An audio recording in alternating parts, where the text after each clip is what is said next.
पूर्वी दिल्ली की भाजपा से पार्षदा रेणु चौधरी की अपने ही इलाके में एमसीडी का नाजायज फायदा उठाकर लोगों को परेशान कर रही है। मामला मयूर विहार फेज 1 डीडीए की पंकज प्लाजा मार्केट में एक कैफे के बाहर निगम पार्षद एमसीडी कर्मचारी के साथ पहुंचती है और वहां पर तोड़फोड़ करना शुरू कर देती है। वहीं कैफे चला रही डायना नाम की युवती ने कहा है कि कुछ दिन पहले निगम पार्षद रेणु चौधरी मेरे पास आई और साथ वाली दुकान के लिए कहने लगी कि इस दुकान को आप लोग किराए पर ले लो या इसे खरीद लो। तो युवती ने कहा कि नहीं, ये एक विवादित दुकान है जिसका केस कोर्ट में चल रहा है। हम ना तो इस दुकान को खरीदेंगे और ना ही किराए पर लेंगे। उसके बाद निगम पार्षद ने मुझे धमकी दी और कहा कि या तो अपने कैफे के सामने वाला एरिया जो आप फ्री में इस्तेमाल कर रहे हैं इसके पैसे मुझे दो, नहीं तो मैं ये सारा एरिया को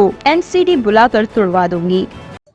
क्या नाम है आपका? मेरा नाम हेमंत शर्मा है। शर्मा जी, क्या है पूरा मामला? मामला ये है कि रेणु चौधरी जो निगम पार्षद हैं, सिक्का प्लाजा में पंकज टावर में एक दुकान है G10 जिसपे कोर्ट का केस चल रहा है और वो कोर्ट के ऑर्डर से सील भी हुई है। वो जबरदस्ती उस दुकान की मालिक बन गई हैं। कहां से उन्होंने मालिकाना अधिकार बना लिया है नकली कागज बना के।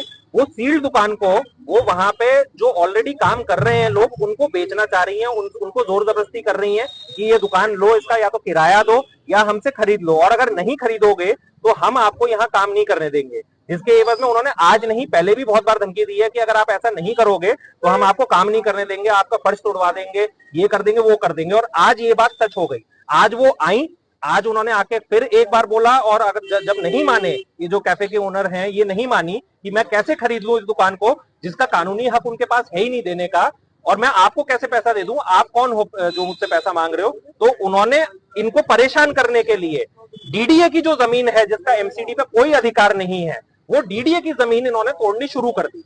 वहां पे जनता आई, जनता ने प्रतिरोध करा, प्रोटेस्ट करा, तो वो जनता से भी लड़ने लग गई और इनको धमकाने लग गई कि मैं तुम्हें झूठे मुकदमों में फंसा दूं। अच्छा, एक बात और बताइए कि आप इतने सारे लोग इकट्ठे होकर आए हैं, क्या वो ऐसे ही क्या पहले भी किसी को तंग परेशान करती हैं? जी, वो पूरे एरिया में परेशान करती हैं। जो उन्हें पैसे नहीं देता वो इसी तरीके पर परेशान करती हैं। हमने वीडियो में उनसे बोला भी कि वो आसपास में ही और इंक्रोचमेंट हैं, उनको भी देखें। जो उनके एमसीडी के दायरे में आती हैं वो उसको देखने को तैयार नहीं है। वो वीडियो में ये बोल रही है कि मैं शुरू यहां से करूंगी, जो जमीन उनके डिपार्टमेंट के अंडर आती ही नहीं है। यानी कि वो एक कब्जा की हुई दुकान आपको जबरदस्ती किराए पे देना बिल्कुल चाहती जी, है। बिल्कुल।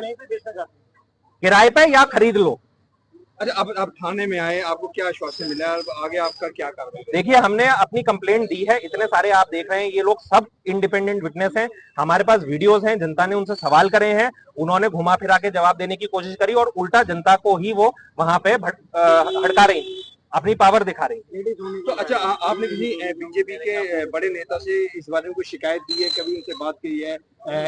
इनकी जो एमपी है हमारे यहाँ के, उनसे कोई बात की हो? जी, आप करेंगे, बिल्कुल करेंगे। क्या नाम है मैम आपका? डायना। डायना, क्या हुआ है आपके साथ? मैं पिछले 6 साल से कैफे चलाती हूँ अपने भाई के साथ, बुक्स एंड बीन्स नाम से, मयूर विहार में है। और वहाँ की निगम पार्षद अभी 3 साल पहले इलेक्ट हुई रेणु चौधरी थी। वो आज हमारे पास कुछ दिन पहले आई थी एक बगल वाली दुकान के लिए। वो जो ऑलरेडी सील्ड है बाय हाई कोर्ट, मतलब उनके प्रति ऑलरेडी 1.5 साल से सील्ड है। उस दुकान की मालिक ये है, ये आप ले लीजिए दुकान, आपको हम किराए पे दे देंगे, ये बोलते हुए मेरे भाई के पास आई थी। तो मेरे भाई ने मना कर दिया कि हमको वो दुकान नहीं चाहिए क्योंकि उसमें ऑलरेडी केस चल रहा। बट उसके बाद क्या हुआ, आज वो सुबह 11 बजे, अभी 1 बजे करीब वो आई हमारे पास दुकान पे, अपने बहुत सारे गुंडों को और लोगों को लेके, अपने जेई को लेके स्पेशली, जिनका नाम RS मीना है। वो आए हमारे पास, उन्होंने अपने हमारी दुकान के आगे का जो फ्रंट पोर्शन है, जो एंट्रेंस पोर्शन है, वो तोड़ना शुरू कर दिया बिना हमारे परमिशन के, बिना हमें बताए। तो हम पहुंचे तो हमें बताया कि ये दुकान, हमारे पास वीडियो है उस सब की पूरी और सीसीटीवी रिकॉर्डिंग भी है, जिन्होंने पूरा फ्रंट पोर्शन हमारा एंट्रेंस का पूरा तबाह कर दिया। क्यों? क्योंकि वो दुकान उनकी है, उनको वहाँ पार्किंग करनी है, तो उनको वहाँ पार्किंग भी करनी है, साथ में वो उनको पार्क करनी है वहाँ पे गाड़ी। तो अपनी गाड़ी एंटर करने के लिए उनको 2 बैरिकेडिंग लगानी थी, जिसके लिए उन्होंने फ्रंट पोर्शन तोड़ दिया। और इससे पहले भी वो एक बार लेकर आई थी लोग हमारे पास, आज से कुछ 10 दिन पहले, तब भी ये सेम इशू हुआ था। तब भी वो तोड़ने के लिए उन्होंने बाहर का एरिया पूरा तोड़ दिया। तो किसी ने आपको, डीडीए ने या एमसीडी ने कोई नोटिस आपके पास? कोई नोटिस नहीं आया मेरे पास, कोई सम्मन नहीं आया, कोई शो कॉज नोटिस नहीं आया, कुछ भी नहीं आया। और ना उनके पास कोई नोटिस थे शो करने के लिए। डिमोलिशन से पहले हमेशा नोटिस होना चाहिए ना कि आपके पास हो, बट वो भी नहीं था। तो अब वो हमसे एक्सटॉर्शन के पैसे मांग रही थी, उनसे वो हमसे ये बोल रही थी कि हमें 5 लाख रुपए दीजिए तो तभी हम आपको कैफे चलाने देंगे। ये कौन मांग रहा है? रेनू चौधरी, ये निगम पार्षद है Patparganj 197 Patparganj.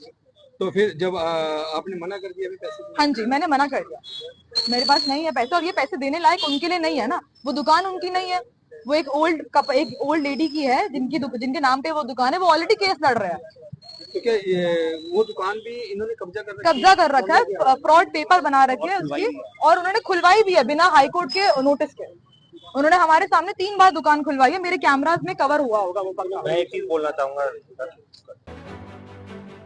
Top story bureau के लिए दिल्ली से रवि डालमिया की रिपोर्ट।